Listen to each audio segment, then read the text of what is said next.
दर्जाचं एक पर्यटन केंद्र, मुंबईच्या पूर्व किनाऱ्याला सुद्धा एक पर्यटन केंद्र, अशी अनेक कामं अनेक गोष्टी आम्ही त्यावेळेला केल्या. आणि साहजिकच आहे की ही कामं करत असताना शेवटी पैशाची चणचण, पैसा कमी पडता कामा नये, त्याचा जमा खर्च कसा करायचा हे एक फार मोठं काम असतं. आणि तिथे आता माननीय उपमुख्यमंत्री जी आपण जे बोललात, अजितदादा यांनी खंबीर साथ मला दिली, त्याच्यामुळे त्यांचं सहकार्य हे मी कधीच विसरू शकत नाही. आणि तो जो स्नेह आमचा वाढला तो त्यामुळेच वाढला कारण चांगल्या कामाला कधीच अजितदादांनी, म्हणजे तेव्हा काही जण तक्रार करत होते की अजितदादा आम्हाला पैसे देत नाहीत, आम्हाला निधी देत नाहीत, परंतु माझ्या आठवणीत तरी अशी कोणतीही गोष्ट नव्हती की एखादं चांगलं काम आहे आणि त्याला दादांनी आडकाठी केलेली, असं कोणतंच काम नव्हतं. त्याच्यामुळे मला खास त्यांची आज आठवण तर येते कारण या सगळ्या जो काही कालखंड आहे त्याच्यात ते एक मजबूत खांबासारखे माझ्यासोबत उभे राहिले आणि इतरही माझे सगळे मंत्री त्यावेळेला सोबत उभे राहिले, त्याच्यामुळे त्यांना सुद्धा मी धन्यवाद देतोय. आता साहजिकच आहे की या विधान परिषदेचं जे काही महत्त्व आहे त्या विधान परिषदेच्या महत्त्वाबद्दल मी मुद्दामून का सांगतोय, कारण हे सभागृह हे वरिष्ठ सभागृह, वरिष्ठांचं म्हणजे त्याला जर का विधानसभेमध्ये एखादी गोष्ट घाई गडबडीमध्ये मंजूर झाली तर त्याचा पुनर्विचार करण्यासाठी हे सभागृह निर्माण करण्यात आलेलं आहे.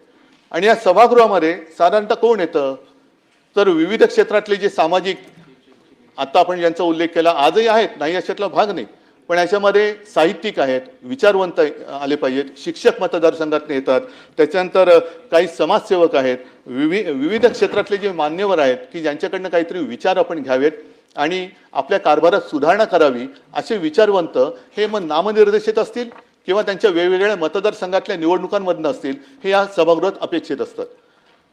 आणि या सभागृहामध्ये ठीक आहे, आज आम्हाला निरोप देत आहेत, प्रत्येक जण इकडे येतो आणि काही ना काहीतरी देऊन जातो. आम्ही काय दिलं हे आम्ही काय सांगण्यासारखी गोष्ट नाही, ते जर काय दिलं असेल तर काय असेल ते असेल.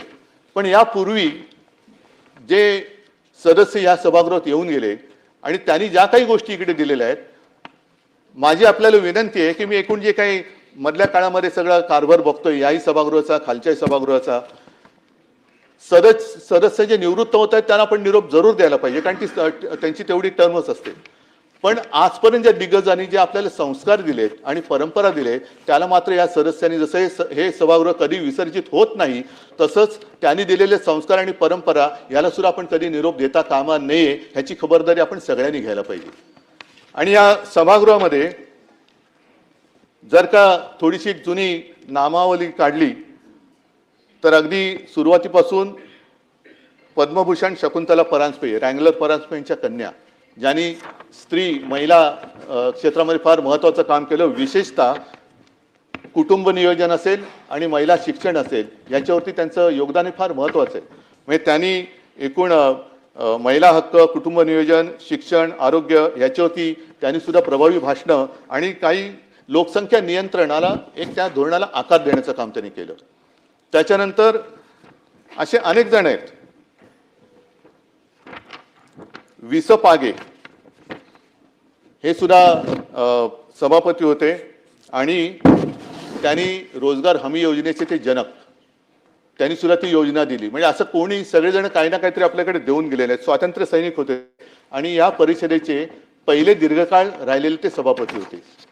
त्याच्यानंतर एक थोडंसं वेगळं उदाहरण मी आपल्याला देणार आहे, ते म्हणजे विठ्ठलराव हांडे, विरोधी पक्ष नेते होते, शेतकरी कामगार पक्षाचे. आणि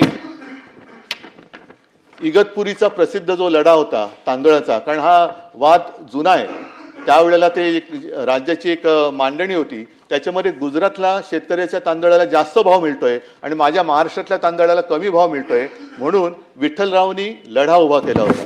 आणि ते विठ्ठलराव